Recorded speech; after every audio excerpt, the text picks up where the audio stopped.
Hi నమస్తే hello hello please నా video తోసుకుంటూ వెళ్ళకండి ప్లీజ్.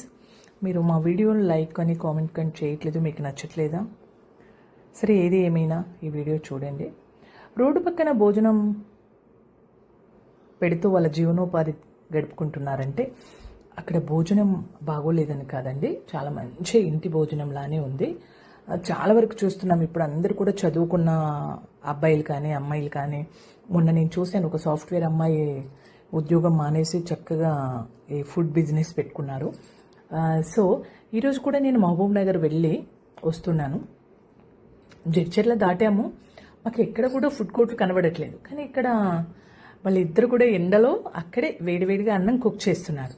సరే, అది చూసి కారాపండి అని చెప్పాను. అక్కడ మేము భోజనం చేద్దామని చూసాము. చాలా వాళ్ళ బాక్స్లన్నీ ఓపెన్ చేసి చాలా బాగా సన్న బియ్యంతో చాలా మంచిగా కూరలు కూడా ఆయిల్ తక్కువగా వేసి చాలా బాగా కుక్ చేశారు.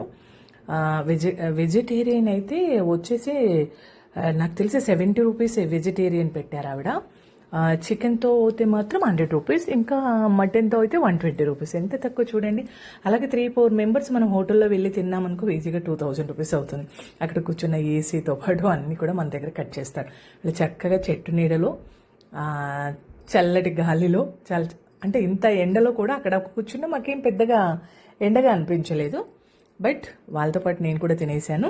సో మీరు కూడా ఎప్పుడైనా లాంగ్ జర్నీ వెళ్తున్నప్పుడు మీకు కూడా ఇలాంటి ఫుడ్ కోర్ట్లు కనపడితే తప్పకుండా మీరు ఆగి తినండి, బాగుంటుంది. ఎక్కడ కూడా నాకు బయట తిన్నట్టు ఫీల్ అయితే కలగలేదు. చాలా బాగుంది భోజనం. మీరు కూడా ట్రై చేస్తారని కోరుకుంటూ మీ అరుణోపదృష్ట. బాబాయ్.